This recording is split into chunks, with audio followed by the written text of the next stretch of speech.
he's in the science lab. He's doing puzzles. He can trick you a little bit more, and get out of that cage. For it to he knows how to hit the buttons in the right order to get the food.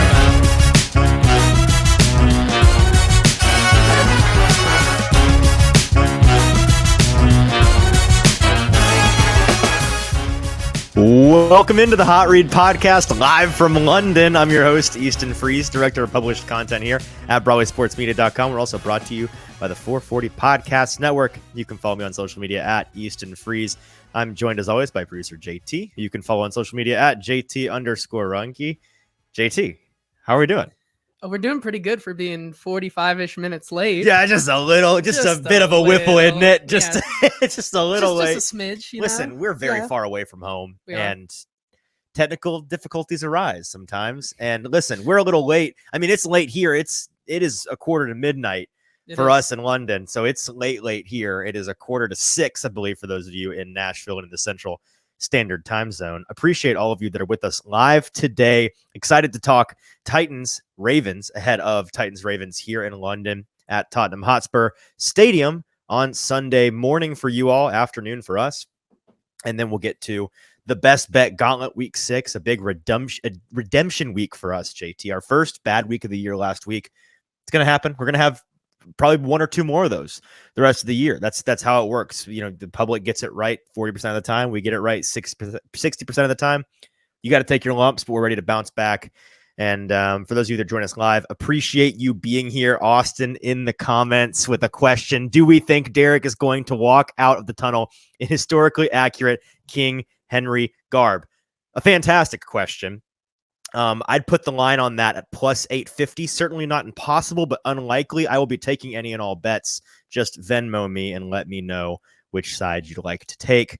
He should, for the record. He absolutely should. William in the comments as well. Appreciate you guys being with us live. We won't bore you with our London trip thoughts for more than, I promise, like 3 minutes, but just to kind of set the stage before we talk Titans Ravens. I chronicled on Twitter a bit about how I had a just nightmare of a time getting over here. What should have been about 9 hours of travel start to finish turned into about 21 hours of travel start to finish. I was up for like 28, 29 straight hours, 3 or 4 delays and cancellations, and it was the worst. And we lost some luggage as well. It was great. It was awesome. Thank you, American Airlines and British Airlines. You suck. But we're here eventually, got there, and then I got here, and I think a combination of the jet lag plus the fact that I hadn't slept in over 24 hours, plus the fact that I was dehydrated, led to me dealing with some serious like jet lag vertigo and was extremely ill for like 6 hours when I got here. And then I went to like a bodega and found some magic bodega man who gave me some magic medicine that I Googled and found out is not FDA approved. So you can't get it in the US, but you can get it here. And I put it in my belly and it worked. And so we're magically back and I'm back. And so that's good. JT, how was your time getting into London? Perfect. I got in. Awesome. I was fine. Sick. By the time that you got in and you were starting to feel good, we were supposed to leave. Actually, we did leave like 6 hours ahead of you and you beat us here somehow. I already had seen the sights of London. I was drinking a few pints already yesterday before you even got boots on the ground here. Hate you for that. I'm doing great. 2 other things from London, and then we'll talk Titans Ravens. One, my number one takeaway from 2 takeaways from the city. One, it's just New York, but everything's older and a little bit more proper, which is not and a lot of bricks. Yeah. Number 2, there's a lot of towers in this town. Everything's a tower, but also a lot of the towers don't look like towers. I went to the Tower of London this morning, got there.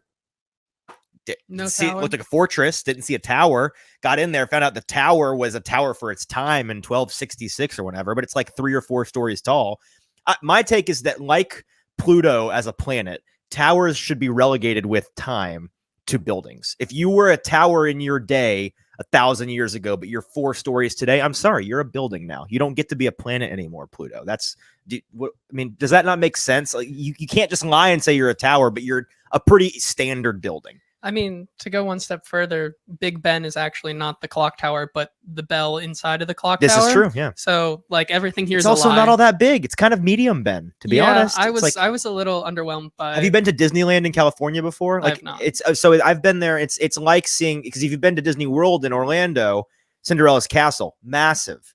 In Disneyland, they built it in the 60s. It was Walt Disney and like his nephews over a weekend. They like did it. We went to Home Depot and built a castle, and it's Sleeping Beauty's castle. And you get there and you're like, meh. All right. That's it. Yeah, that's kind of what it is.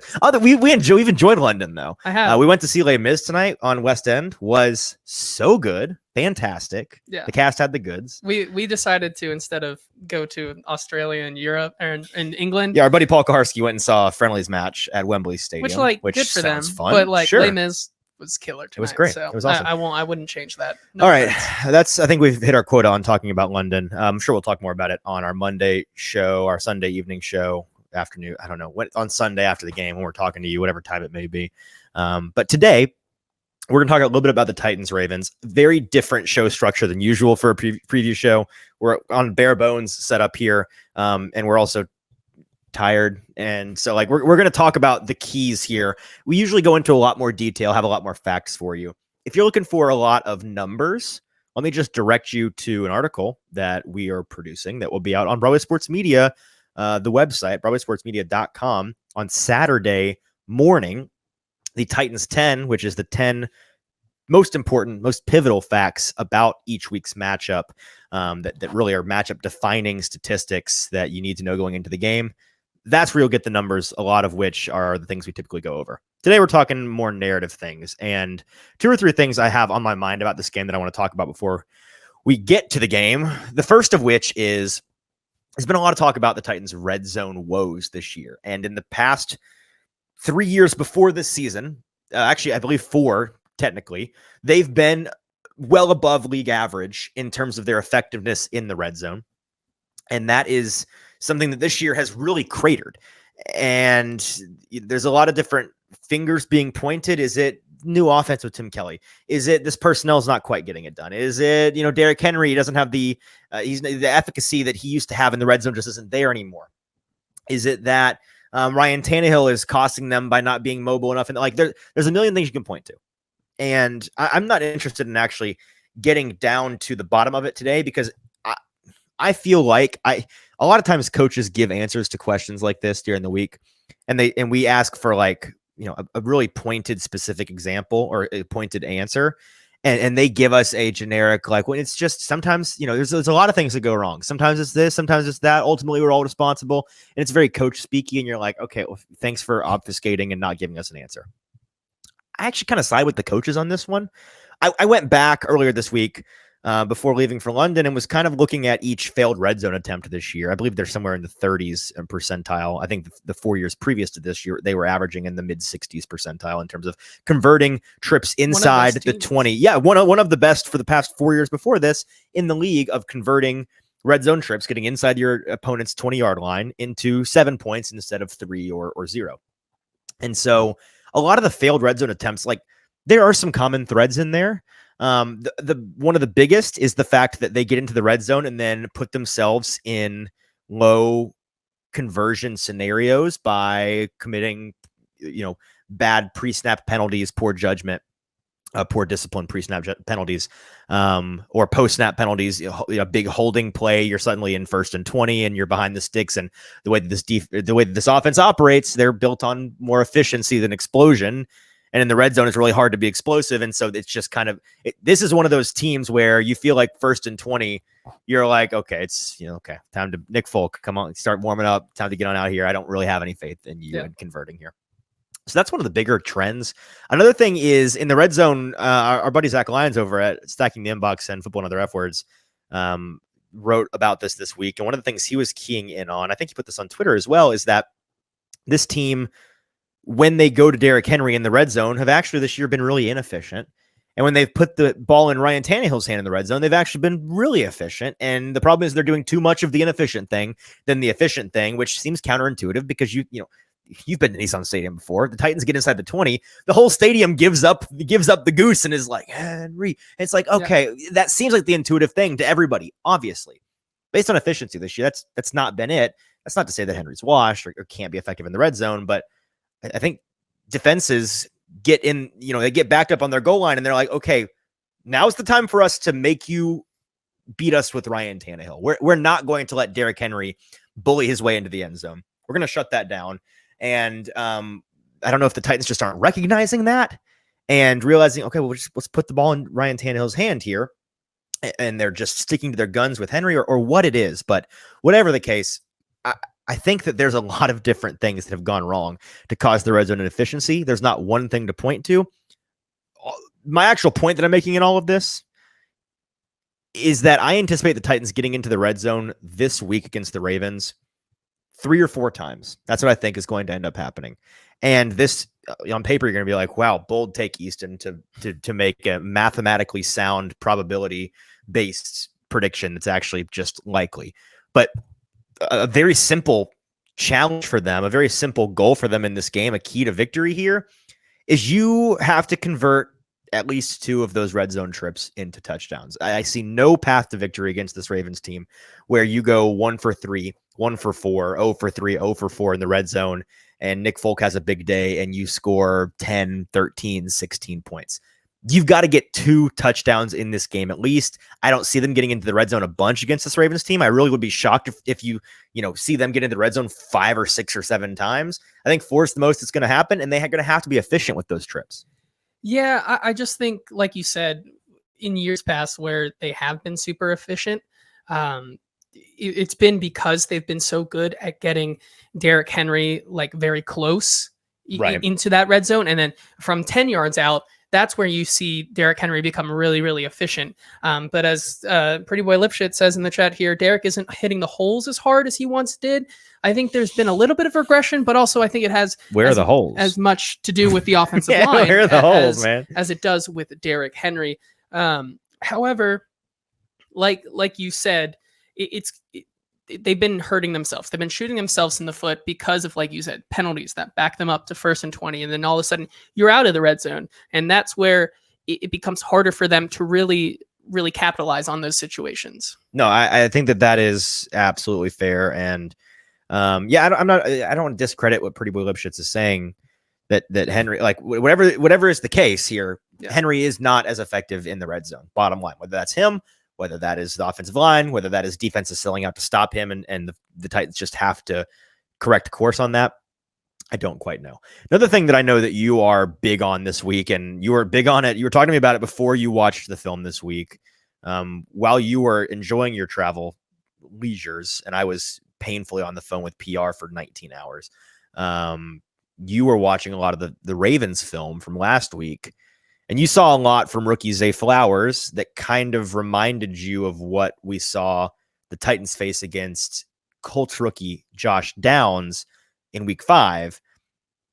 I think that there's an opportunity for him to have a big week against this Titans team. And on the flip side of that, the Titans defense has to have sat in that film room this week, watched what Zay Flowers can do out of the slot as your flanker, as your 2, as your Y in on the outside, and in that short area with that short area burst and quickness that he brings, a lot of the stuff that we loved from Josh Downs. I would argue Zay Flowers is actually just better at those. Like, he's just a better version of Josh Downs, 2 prospects we both really, really liked. The Titans are going to have to adjust from what they did last week to not get shredded in that short area and just sliced and diced by Zay Flowers. And I think that we heard that from Vrabel earlier this week. Someone asked him a question about Zay Flowers. They said they like the prospect coming out of the draft.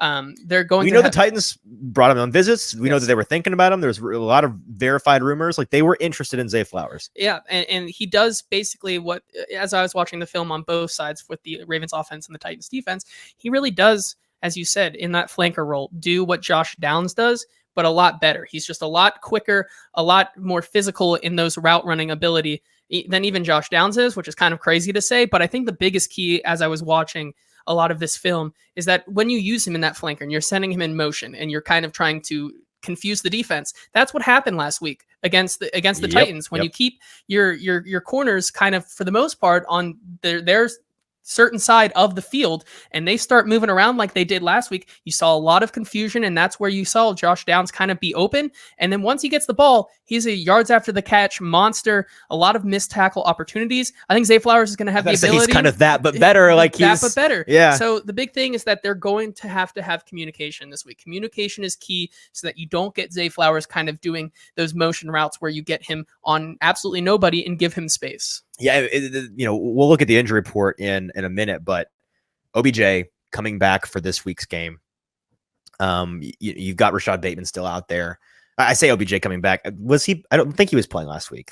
No, I don't. I don't believe he played last week. Yeah, so I'm right about that. Like you said, Rashad Bateman, Nelson Aguilar. Rashad Bateman might as well be hurt Devin out there Duvernay, because he's hurting the team with the amount of breaking drops and lack of playmaking that he's putting out there as a former first rounder. But I personally view Zay Flowers as the biggest threat for this team in the air in this game. Speaking of in the air, a fascinating conversation with this game. And those of you that are watching with us live, feel free to chime in on the comment section at Broadway Sports Media's YouTube page. Broadway Sports Media on YouTube. Find this live stream there. Join the conversation there in the comments. We would love to hear from you, like we've heard from DP and Pretty Boy Lipschitz, Ben, and Austin. Appreciate you guys.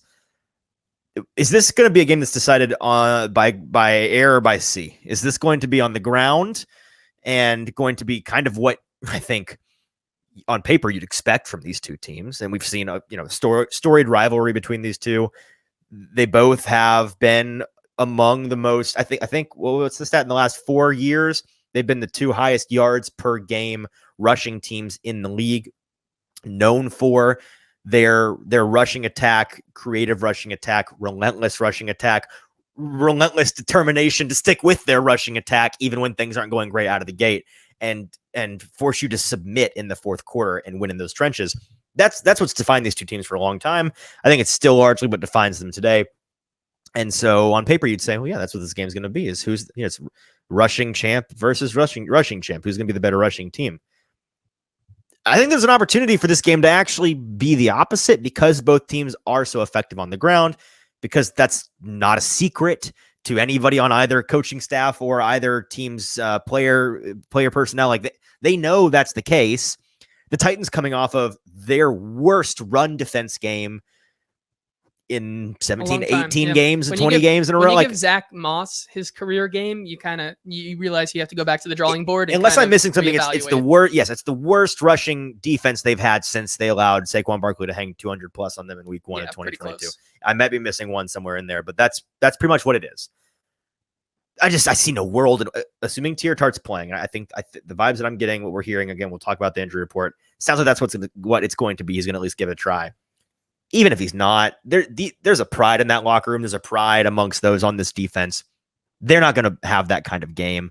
I actually don't, as much as people like to make fun of what the Colts last week, the backup running back, he's a good player. He'd been balling before that. And as I went to watch the film, as Nick Suss was saying, that offensive line played out of their minds last week. They made him look good. They did. I'm not saying Zach Moss shouldn't get credit for what he did. Especially on the 56-yard run, I went back and I was like, Nick was totally right. He had 9 yards before contact. There really was nothing they could do, because the Colts offense just executed so efficiently on that play with Zach Moss. So I think you're coming into a game here against an offensive line who isn't as good as the Indianapolis Colts are playing right now, but also like Baltimore does have some key pieces on that offensive line that can make it work. Yeah, they do. I don't trust their rushing personnel both up front and their running backs available to. It's the threat of those guys plus Lamar Jackson that makes these guys so deadly. When real quick before we move on to why we think that this game could be passing, I think when you say running, these two teams run very efficiently, very differently. Yeah. One, you have Derrick Henry, and you have just like a soon-to-be Hall of Famer running back, just absolutely tearing it up back there. Yep. Two, the Ravens are so good at running because of how big of a threat Lamar Jackson is. Takes a defender off the table every single He really does. And as I was watching the film last week, Anthony Richardson, they contained him very well. Mm-hmm. But Lamar Jackson does exactly what Anthony Richardson does 10 times better, especially on the RPO. And I'd imagine he's going to play the whole game. Yeah, right. Exactly. Yeah. Right. And I think that even though they contained Anthony Richardson and, as we said last week, kept the rat in the cage, so to say, until the rat died. We didn't mean to kill the rat. We did not mean to do that. Feel bad about doing that. This rat, he's in the science lab. He's doing puzzles. He can trick you a little bit more, and get out of that cage. He knows how to hit the buttons in the right order to get the food to come out. Yeah. Right. Yeah. So I think that both these teams have really good ability to, but because these defenses who are pretty good against the run now know how to identify that's why we could maybe look to see the passing game be a lot more efficient. Yeah, they're just the other thing, the other side of the coin there is the passing game. Okay, what's that going to bring to the table? both of these teams' secondaries are kind of suspect. The Ravens certainly less so than the Titans. The Titans, when is Christian Fulton ever going to be Christian Fulton again? Mm-hmm. If ever, don't know. Certainly some holes in that secondary, as has been the case every single week this year. With the Ravens, it looks like they may be getting some starting safety help back this week in Marlon Humphrey, but you still have had some significant injuries back there and some kind of up and down play. It feels like it's been one of the weaker elements of an otherwise really stout defense, to the point that I think that the Titans are going to have an opportunity to throw. And we saw DeAndre Hopkins, it's hard for a star like that to break out in the Titans uniform last week, have his first big marquee game. Kyle Phillips back last week, very quiet. I asked Mike Vrabel about Kyle Phillips today on a private Zoom that we had that wasn't broadcast. He didn't actually give me much on that, but he went on. At first he was like, he's a slot receiver. We're going to there's only one football, typical Vrabel responses. Then went on to say, just, he's a guy we want to get the ball in his hands. We're looking to get ways to get the ball in Shig's hands, in Kyle's hands, in Tajay's hands. We want the ball in these guys' hands because they can make plays. And we know that he can make plays for us. We know that as a punt returner, he can make plays for us. So he kind of came around on a question he didn't seem to quite like at first. And he kind of gave up the goose on that one. You've got him in the fold. I could see him being an element in this game. NWI and Chris Moore had a quiet game last week. Every receiver besides NWI did, or besides DeAndre Hopkins did.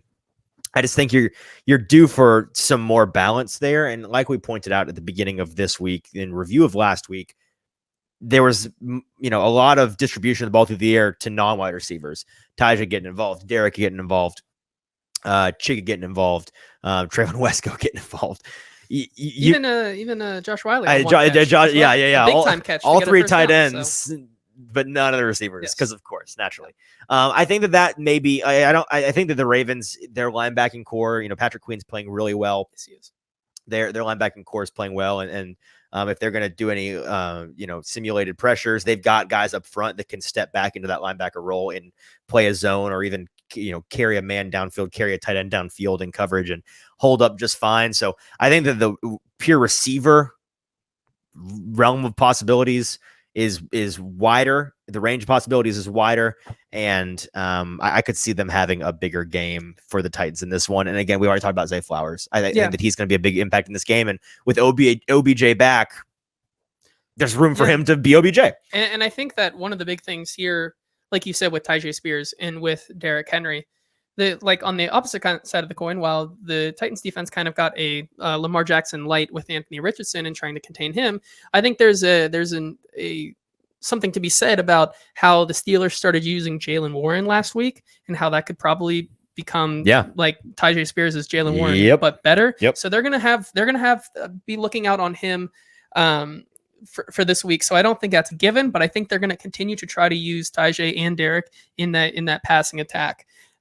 We have a couple questions here in the YouTube chat from Tim Lee, who says Titans are facing Colts again in terms of the passing game, but better. Lamar over Richardson, Flowers over Downs, OBJ and Bateman over Pierce, and then Mark Andrews over Jelani. Another piece of it that we didn't talk about, Mark, doing a good job of crystallizing what we've been saying, Tim. I totally agree. And I think the biggest thing Jelani right Woods. here to kind of, I was going to say the biggest thing is the last part of this. Mark Andrews, sorry. Him, but the linebacking core is going to have a big day because important day, maybe a bad day. Big question. Big in terms of important. Because as he points out here, Jack Gibbons can't be caught 1v1 with Flowers, kind of like he was caught with Josh Downs last week. Yeah, you can't do it. You can actually. You just shouldn't. You shouldn't. And if they do, they're probably going to pay the price for that. Yeah, and he said one more time, time for Fulton to be ran over by Bateman and called for DPI. As Nick said, something dumb's going to happen in this game. Happen in this game. I think of course, it probably could happen to Christian Fulton, and his bad season continues. I agree. All right, that's going to be it for Titans-Ravens talk in terms of opinion from us. We do want to talk about the injury report again. Kind of a shorter show today, because we're running on fumes. It's very late here. We did get back a little late. Had some technical difficulties. We did have some. It's already past midnight here in London. But we do this for you. But if you do have any questions and have thoughts on this game, please send them in the chat. Charles Barnes, Easton is going to Look, okay, all right, buddy. This is that guy that everybody's been making fun of on Twitter this week. He's the best scout in the world. He's actually been working for the Titans. See, I've been drinking some Guinness over here. I've not been paying attention. Yeah. Appreciate you following the show, Chuck. Good stuff. Let's talk injury report. JT, what do we got? It's certainly a long one for the Titans. Yes. 3 guys did not travel and were out. The rest of the report relatively clean.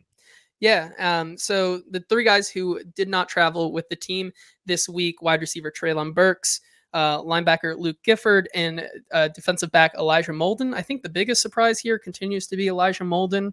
So once again, it's another year where Elijah Molden certainly has some very suspect injuries that go on throughout the week and through the first couple of weeks of the season. This time with the hamstring, but all 3 of them did not come over with the team to London. Right. 2 guys who are questionable but did come over with the team this week: defensive lineman Tier Tart, who is still dealing with that toe injury, and then another one that was quite a surprise this week: center Aaron Brewer with a neck injury, is also questionable.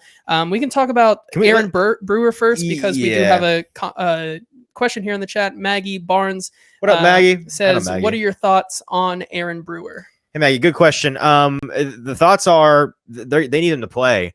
If they don't, this is how I've been stretched thin here in London. I hadn't even really considered the possibility of him not playing until a moment ago when JT asked me, what are they going to do if he doesn't play? And my initial, this is not based on anything I've heard in the building or with the team. My initial guess is that you get Corey Levin in there, who's had some experience with the Titans, playing interior offensive line, playing some center for them. He's a guy that they keep around. They like as a veteran player, serviceable, plug and play in a pinch guy inside. Is he going to be a step down? Yeah, absolutely. And it's going to handicap them, hamstring them a little bit in the running game because of what Aaron Brewer, as kind of a freak athlete, different style of offensive lineman than typical, is able to do for them in the run game. Like it's going to simplify things in the run game and hinder them there. Pass protection, it's a step down, but not a big one in my opinion.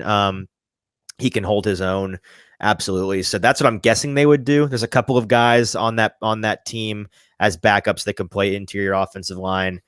I really don't think you'd see a Dylan Radins go in there, just because he doesn't. From my understanding, he doesn't have much, if any, interior center experience. So I think that Corey Levin is my best guess for who they play if he's out. But the biggest questionable here is Tier Tart, and I don't want to overlook what I talked about earlier with they need him for this run game. We said it on Monday's show. We're saying it on, I'm sure we said it on Wednesday's show. We're saying it today. Like, he's the most important run defender on this team, in my opinion. He's a big body, not ground and pound, but like nose in the dirt, nose tackle, who is your stalwart, just dude that's in the way, massive human being that's in the way and going to stop guys in the run game because they're in the way and massive and also freaky athletic and able to swim defenders, chop double teams, and get a hand on and affect the runner early on and not let them get 8 yards of no contact downfield. So he's so important for them to have. But Brewers, he's an important element as well, and I think that the run game suffers the most if he's not in there. And the big thing here is because the bye is next week. I think with the bye coming up next week, this is kind of telling, because if some of these guys like Gifford and Molden and Burks had the opportunity to maybe have a chance to play, they probably were going to make the trip.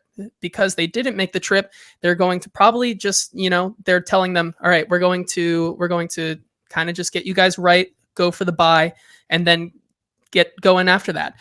With Tier Tart and Aaron Brewer, I think, especially in Tart's case, I wouldn't be surprised if we see him playing this week, just because of how crucial he kind of is to that defensive front. Yep. But maybe more in a limited sense, kind of play him in limited snap shares, I think, because if he is still dealing with that toe, it may be important to kind of play half the game, nursing that, but also he is a big element.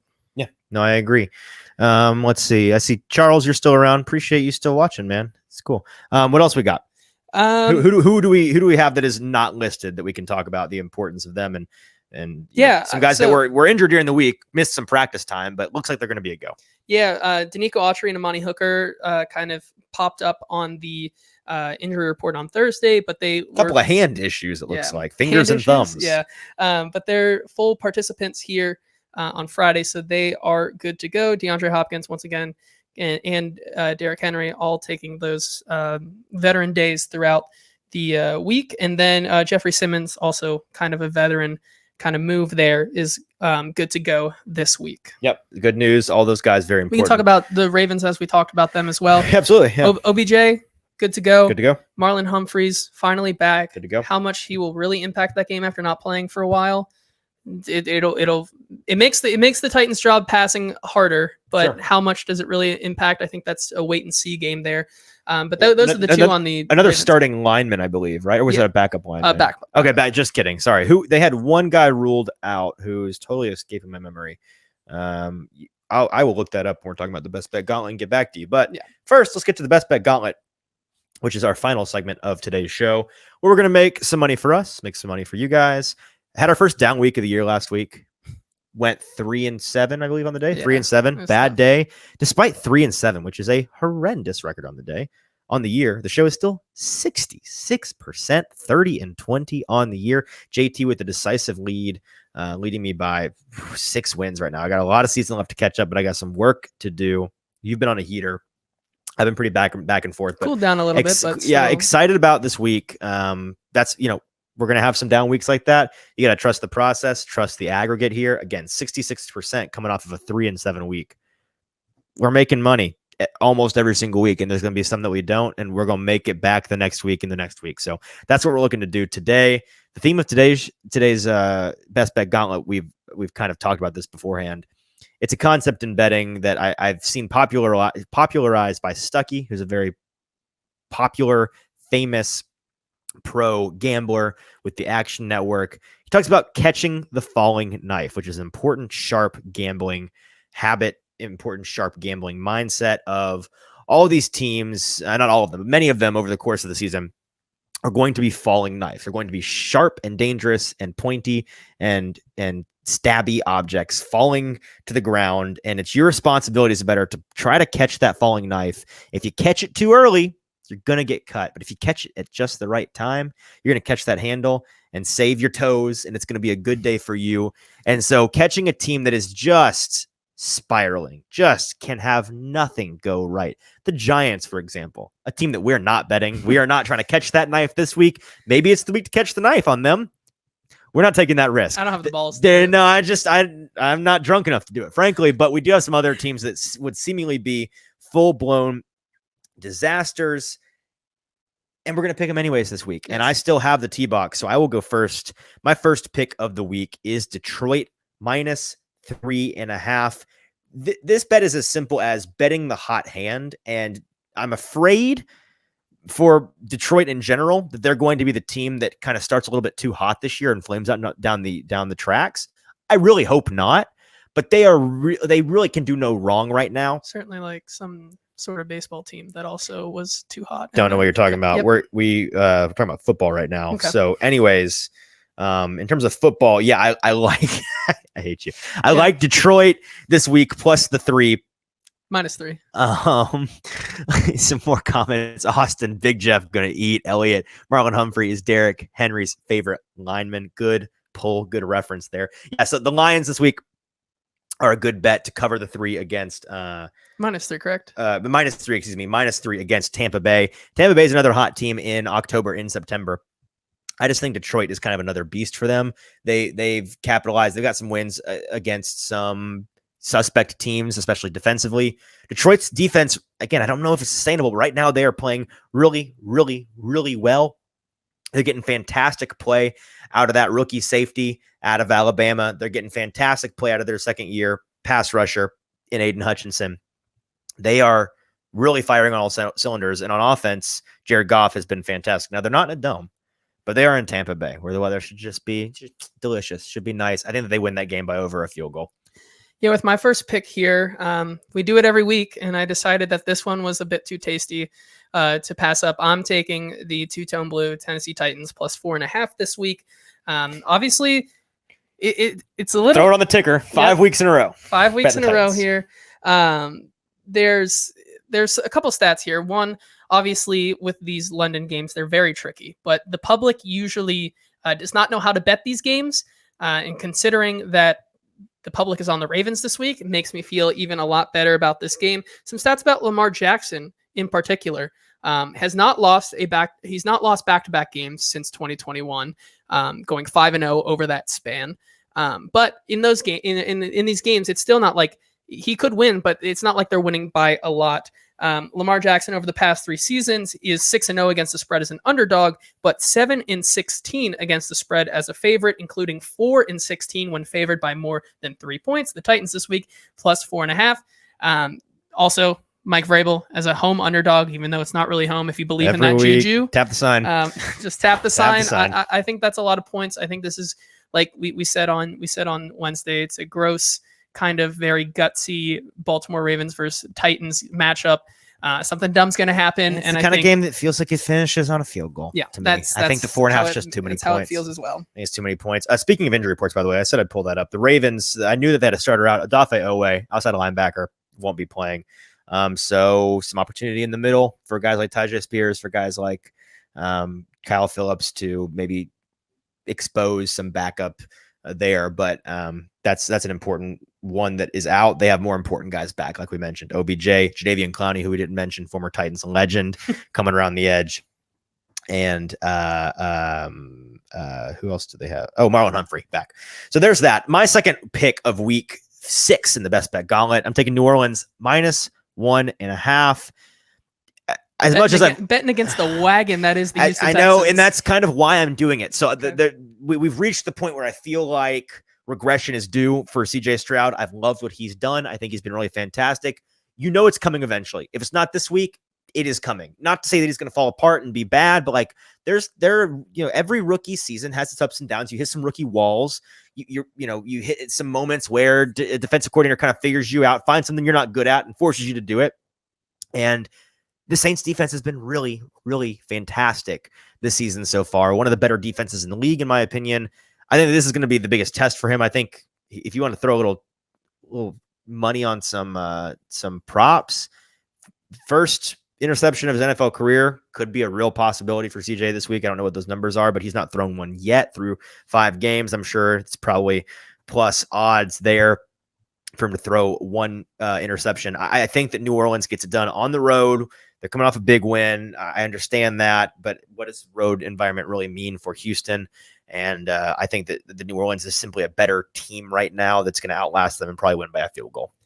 Yeah, next pick here, I'm going with the Minnesota Vikings -3. Once again, I'm buying or selling, I guess, on the hype of the Chicago Bears and how Justin Fields has looked the past couple weeks. And it's not more because I don't believe that the Chicago Bears are improving. It's just the Chicago Bears in divisional matchups have been a nightmare when it comes to betting. The Bears have been an incredible fade in divisional matchups the past couple seasons. They've gone 5-19-1 against the spread since 2019, losing a better 100. If you bet $100, you lose $1,400 if you bet on them in those divisional matchups. That's tough right there. Not looking to lose some money here. It's not a good number. Despite Justin Jefferson being out, a lot of teams are able to run on the Chicago Bears. So I think Alexander Mattison will have a nice day.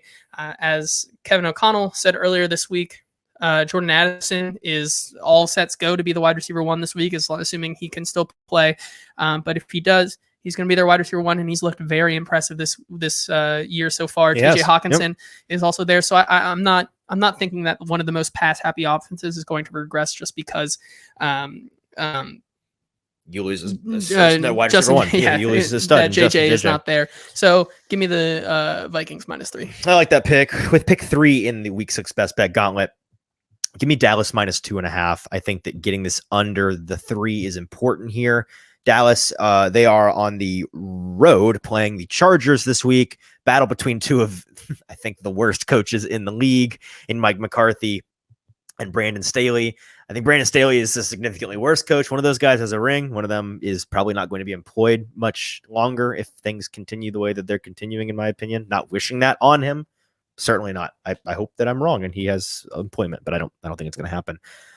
I think the Dallas got kicked in the teeth last week, and they have been for a long time a team, JT, that beats up on bad teams.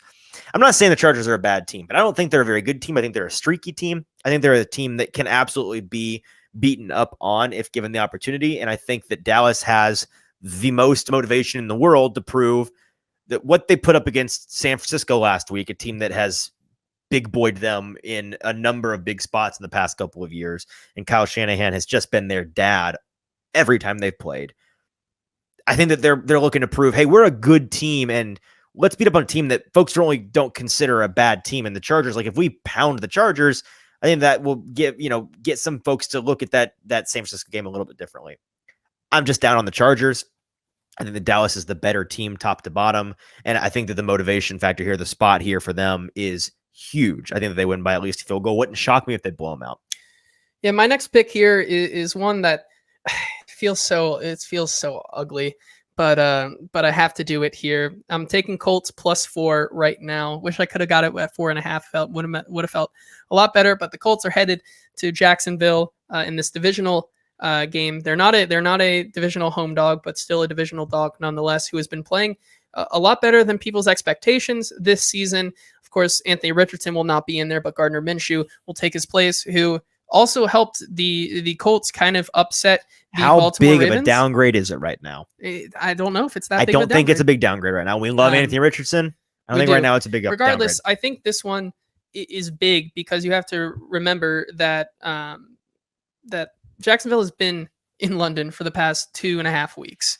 Coming back to the States now. I'm not saying that they're not going to be ready. Have you seen the number on this, by the way? Or no. I forgot. Pardon me. The exact stat I'll probably tweet out at some point between now and Sunday. I saw earlier, I think yesterday, that teams that have come back from London and foregone their bye, because that's what the Jags did. They were in London for 2 weeks. They're coming back, not doing their bye right away like the Titans are in week 7.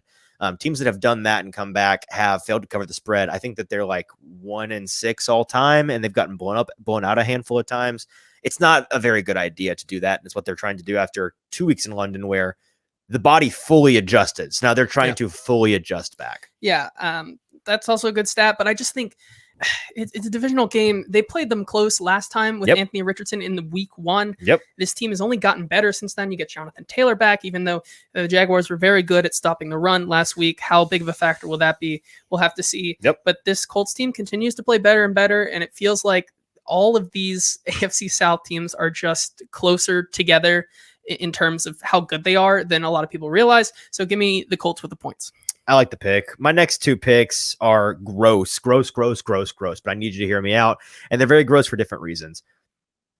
My first pick is my 4th pick in the best bet gauntlet for week 6. I'm taking New England +3. First of all, I think that you're going to get this number at 3.5. I think you're getting the hook if you wait to bet it until Sunday. So I would wait until Sunday to bet it to see if it goes up to 3.5. But New England is on the road playing the Raiders, getting a field goal. This is, like I said at the top of the segment, this is catching the falling knife. New England seems like a hapless, listless, lost team. And they kind of have been for the last 2 weeks. And on the whole, they kind of seem like that may be the case. I just don't see that team rolling over against what I think is a pretty fraudulent team in Las Vegas. They've gotten some gifts in wins, in my opinion. And they're kind of frisky at times. But in general, I think that this New England defense is going to give that offense problems. And I think that New England's offense simply has to improve. A number that I saw, again, that if this was a regular week show and I had a bunch of notes in front of me, I would have written down. But it's another set I will go find before Sunday and put out there. Teams that in 2 consecutive games have failed to score 6 or more points. In that 3rd game, after 2 consecutive no scoring games, have scored on average. It was a number is an average north of 20. It was in the 20s. And that's a lot of points against a Raiders team that I just don't think might be able to hang against that defense. So I think New England is a catch the falling knife spot. Not to mention it's a lot of sharp action on that this week. A lot of professionals like this gross number. So we're going to try it. Maybe we get the blade. I'm thinking we get the handle. Give me New England plus the field goal. Wait for the hook. Get the hook on this one. That is very gross. My next pick here is also gross for a different reason, and that's because I'm betting against Desmond Ridder at home, which that's so... The immovable object, Desmond Ridder at home. He has not lost or failed to cover the spread against... or he's not lost yet at home in his college. Just outright, I think. And straight professional up, career. Against the spread, is a different story. So he has lost against the spread. However, this is more of a coaching mismatch, I think, this week in just terms of Ron Rivera this week. Being an underdog, Ron Rivera kind of thrives. He's 58, 43, and 2 against the spread as an underdog in his career, and coming off extended rest, like he did last week when he played against Chicago and kind of got bodied last week against that Chicago team. He is 12, 6, and 1 against the spread. I think this team is a lot better than what they showed in Chicago last week. And I don't think that this Atlanta team is as good as people are giving them credit for right now. So give me the Commanders plus 2.5. I dig it. My last pick, my 5th pick of the week 6 best bet gauntlet. I'm doing something gross for a very different reason than my 4th pick. I'm taking a very, very square side, but I think that the public is right on this one. Taking San Fran minus 10. I don't want it 10.5. So find it now at minus 10. They're playing at Cleveland this week, and we've got no Deshaun Watson again. Kind of weird, his shoulder situation. He's been out for a couple of weeks despite being cleared by doctors 2 weeks ago to play. Clearly, he's just not feeling it. Dorian Thompson-Robinson, rookie out of UCLA, 5th round pick. DTR is playing for them again this week. We saw him get pretty badly beaten up in that Ravens game in a very, very impossible situation for a rookie on short notice. He's got some more notice this week. They're playing PJ Walker this week. Or sorry, is it PJ? Yeah, I didn't see this announcement. Yep. That does not change my opinion.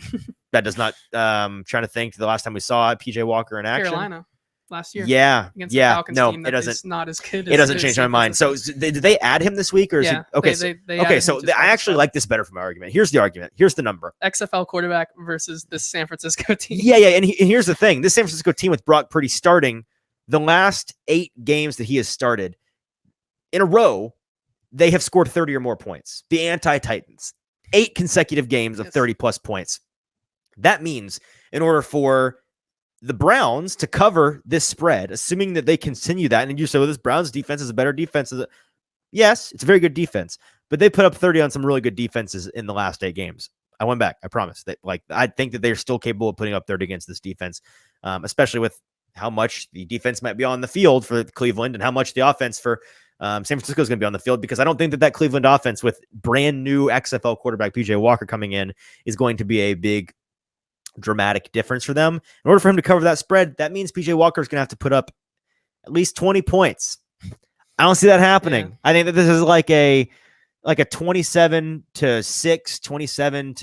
27-9 kind of game. I think that San Francisco wins incredibly comfortably again.